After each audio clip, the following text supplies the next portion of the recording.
All right, let's jump to love-hate pass catches. We take a look, Matthew, at your ranks 1 through 10. The top 3, no surprise. Puka Nacua, JSN, and Jamar Chase. Now, again, CeeDee Lamb, we don't know 100% sure that he's going to play this week, but I've ranked him as if he is. My guy 8s. I call him 8s. Likewise, Drake London. But number 6, A.J. Brown. Drake London is actually not going to play tonight. And so that's, officially, he's not going to play. A.J. Brown comes in at number 6. Good to see A.J. Brown back in the top 6, where his talent suggests that he should be. The Eagles have not turned things around, but A.J. Brown individually has.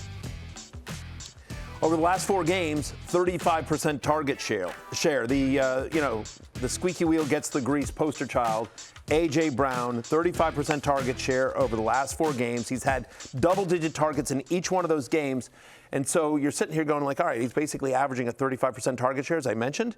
Wide receivers that see at least a 25% target share against the Raiders, averaging over 17 fantasy points per game. I said this yesterday, Jay. I think that Jalen Hurts has a monster game here. He needs to, right? I mean, just, Philly Sports Talk Radio, they're talking about Tanner McKee. Jalen Hurts, who never says anything, is just going to come out and put up 4 touchdowns and 300 yards. Yeah, this does feel. And the other thing, too, is that Hurts is scheduled down the stretch. I don't think they played the Commanders yet. They played the Commanders 2 of the last 3 weeks, yes, right? The Commanders might have the worst defense in football. Yes. Jalen Hurts is very likely going to finish on a tear. He'll want to rinse out that previous game. And A.J. Brown, also, the other thing, too, is that he just looks more athletic and explosive. The way that he was creating separation at the beginning of his route, he just looked like A.J. Brown again. I think that was the concern at the start of the year, is that there's this guy who was dealing with hamstring issues in the preseason. So he just lost the step. He hasn't lost the step. No. He's still A.J. Brown. It's just not sure what is going on in that Eagles offense overall, but A.J. Brown has been getting fed lately. Another guy who's been getting fed lately, Jameson Williams, who we just spoke about. Love list for me against the Rams. Game script, the fact that they are looking for him more often in Dan Campbell's offense, with Campbell calling the plays. Also, obviously, no Sam Laporta. Yes, Amon-Ra St. Brown has recovered from the ankle injury and is there, but still, I think there is enough volume to go around for Jameson Williams. And I think that, he is a wide receiver 2 type in a matchup, Matthew, where, as we mentioned, they are 6-point underdogs. Yeah, so we like Jameson Williams. I just think they're going to be throwing a ton, right? I answered the question earlier about JMO, and so this is a perfect game environment. So underdogs in good weather. They're at SoFi, as you mentioned, in LA, and Williams, since Dan Campbell took over as the coach, as we've talked about on the show many times, just they seem to feed him the ball. Yep. Also, I think the other encouraging thing, which we mentioned earlier in the week, is that JMO was able to have a very good game against Dallas without catching a 50-yarder. He wasn't dependent on the long ball. It was just sustained volume. Question from Bart Furley, Woody Marks or Jameson Williams in the flex, Matthew? By the way, that's a great name, Bart Furley. Sounds like an old school private investigator. Yeah. Bart Furley, PI. Either a character in Chinatown or at the bar in Cheers. That's right. Two. Yeah. Take your pick. So anyway, Bart, good name, strong name. What about you, Bart? Speaking of strong names, I'm going to go with Woody Marks here. Either guy, I actually don't think you can screw this up, Bart, because we like both players this week, but I'm going to go with Woody Marks and just the guaranteed touches. It's close, though. Yep. Woody Marks a 9.5-point favorite, as we mentioned, so should certainly have game script and should get, he'll have a very good chance of getting in the end zone. Matthew, you're a brave man putting Justin Jefferson on the love list. Yeah, someone has to do it, right? What's the phrase? Because I always screw it up. The unmovable force against the movable object makes the irresistible force. Something like that. Yeah, I don't think that's it either. But no, it's something like that. Meets a wall. I don't know. Here's what I'm going to say. Justin Jefferson is very good at football. His quarterback isn't necessarily, but Justin Jefferson is very good at football. The Dallas Cowboys defense has not been, right? They've given up the most receiving yards and the most touchdowns to opposing wide receivers this entire season. The Cowboys have, right? They've given up at least 17 fantasy points to an opposing wide receiver 10 of the last 12 games. And so here comes Justin Jefferson, who we know is super talented. And there's not a lot of stats that I can give you to back up what Justin Jefferson has done this year, because if you have him, you know. It's been brutal. But J.J. McCarthy actually showed signs of life last week against Washington. It was not a great defense, but he did what you need to do against a bad defense, which is get the ball to your playmakers, and he threw 3 touchdowns. And so Justin Jefferson was not one of them. I do think they make a point of trying to feed 18. You see it there right over my shoulder. number 18, Justin Jefferson. So, yeah, I'm as a top 12 play this week. I am a brave man. I get it if you're shied away. But Connor, I'll just say this. Connor, what's your name? Jay. We get confused all the time. You guys look alike. All right, it's been a long day. What can I tell you? Here's stats at the door, right? With Justin Jefferson, fantasy football is an emotional game. Sure. Right? It's a game we play. It's a game we play for fun. It's a game we play for joy. And we play with our hearts on our sleeves often. I just think for all of us out there that if you're in the playoffs, and if you're in the playoffs and Justin Jefferson's was your first or second round pick, you're in there despite him, not because of Justin Jefferson. So you probably have a strong team all around him just to have gotten there. Okay. I just think that if you bench Justin Jefferson and he goes off, you will feel much worse than if you start Justin Jefferson and he doesn't do anything. Because you started Justin Jefferson, the great Justin Jefferson, in a ridiculous matchup. So this is also an emotion. We want to feel good. This is something we do, and I just think you'll feel better.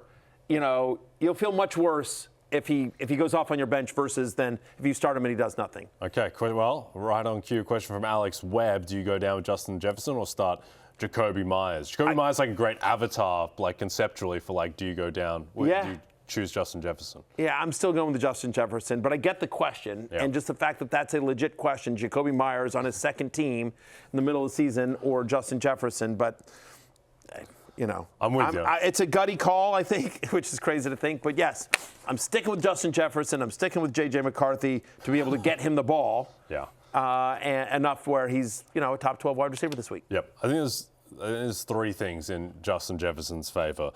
One is that I think last week was the best J.J. McCarthy has looked as a professional, so that bodes well. Secondly is that, Justin Jefferson didn't get fed in that game. McCarthy only had 23 pass attempts. They won the game 31-0. So we didn't see proof of concept that Jefferson specifically doesn't connect with this version of McCarthy. And then thirdly, I think the Cowboys are strangely a pass funnel defense now because Quinnen Williams is so good. Jahmyr Gibbs had an amazing game against the Cowboys in that primetime game on Thursday last week, but he didn't actually do anything on the ground efficiently. He was, I think, sub 3 yards per carry. It's just he broke the touchdown runs, but they were all in close. On a play-to-play basis, he wasn't getting anything on the ground. And so I think that the Vikings are going to have to throw in this one. And, McCarthy's probably going to throw some picks, but he should be able to get the ball to Justin Jefferson. McCarthy's draft mate, Caleb Williams, I think, will be getting the ball to Luther Burden, who plays the Browns. The Browns, a bit of a pass funnel defense as well, where they have had an elite rushing defense. They're just, their immunity goes away against Tony Pollard. Yep. Tony Pollard's the only man who can beat the best rushing defense in football. Everyone else doesn't have a chance. Christian McCaffrey, no chance whatsoever. Tony Pollard, though, he'll go for 160 plus. But Luther Burden, with the injury concerns over Rome Odunze, with DJ Moore just being anonymous at a given time, Luther Burden has become strangely consistent in this offense. I understand that it hasn't been super explosive in everything that you want, but 5 targets, at least 5 targets in 4 straight games. He goes 4 for 67 against the Packers. And I think that, as a flex guy, as a desperation-y flex guy, I think you can do worse than Luther Burden in a game where, despite being 8-point favorites, I do think Chicago will need to throw just because of the nature of Cleveland's defense. They're not getting anything out of DJ Moore. Yep. Odunze has fallen off since then. So, they need a spark, and I think Luther Burden has the talent to be able to give it to him. It's a risky play in the playoffs because we haven't seen it consistently here, but I like to call this kind of a desperation flex there. Yep. All right, staying in that game, Harold Fannin Jr., who went berserk against the Titans last week, Matthew, gets into the end zone. I think he had 11 targets in that game, and he goes up against the Bears team where you'd expect the Browns will be throwing. Yeah, exactly. Harold Fannin is just getting a massive target share. Since week 7, Trey McBride is the only tight end with a higher target share than Harold Fannin Jr. He's been the 5th best tight end in fantasy on a points per game basis during that stretch. And so, again, the Bears, they struggle against tight ends. If you get at least 6 targets against Chicago this season, you're averaging almost 14 fantasy points per game. So I have Harold Fannin Jr. as a top 4 fantasy tight end this week. Again, clearly has a connection with Shedeur Sanders. Shedeur Sanders has been named the starter for the rest of the year by 2-time head coach of the year, Kevin Stefanski. Not everyone knows he's won that award, but he has. And Fannin seems to be the beneficiary. Yep. Also, those tight end Njoku stats. caught the touchdown last week, but otherwise, Njoku just hasn't done anything in a while. Indeed. Also, those tight end stats a bit deflated. Luke Musgrave was about an inch from catching a bomb from Jordan Love that got overturned on review. Let's get to some others receiving votes, headlined by a guy who's been much more relevant this year than I think anyone would have expected, and that's Wan'Dale Robinson. It's crazy, the emergence of, PPR scam artist Wan'Dale Robinson. 28% target share when Jackson Dart is under center, as Dart will be this weekend against the Commanders. He's had at least 8 targets in 4 of the past 5 games for Wan'Dale. No team allows more receiving yards to the slot this year than my Washington Commanders. How about Stephon Diggs? Another revenge game against the Bills. Went 10 for 146 the first time he faced Buffalo as well. Bills have given him at least 16 fantasy points to wide receiver in 7 of the last 9 games. We saw what T. Higgins did to them last week. How about Juwan Jennings? It's Tennessee, right? Since week 7, the Titans allow the 5th most fantasy points to opposing wide receivers, and it does feel like Jennings is the number 1 wide receiver for Brock Purdy. 7 straight games with at least a 22% target share for Juwan Jennings. Chamari DK playing against the 49ers in that same game, 32% target share last week. Niners allowed the most receptions per game to opposing slot receivers. That's where DK lines up the majority of the time. And finally, Isaiah Likely. I'll tell you why. Isaiah Likely caught a touchdown last week. Caught 2 touchdowns last week. Only one of them counted, but he did. That was a touchdown. Bad call. All right. Isaiah Likely is a tight end. All right, hold that thought over here. All right, Isaiah Likely is a tight end, and he plays Cincinnati. What do we get when we put those thoughts together? Magic. Oh, sweet, sweet fantasy points. Sweet magic. Look, Bengals allow 24.1 fantasy points per game to opposing tight ends. That's more than 7 points than any other. It is death taxes. Start your tight end against the Bengals. Yeah, and Isaiah Likely presumably this time won't be fumbling touchdowns at the one against said Bengals. Stephon Diggs, I agree. Remember last time he played Buffalo, he went absolutely berserk on Sunday Night Football. Suspect that he will be very motivated to do the same thing with the division on the line.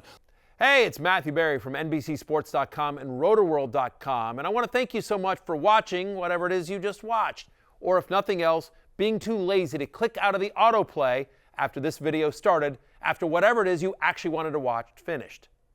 But now that you're here, I'd like to take a moment here to ask you respectfully now, okay? I'm asking you respectfully to subscribe to the NFL on NBC YouTube channel.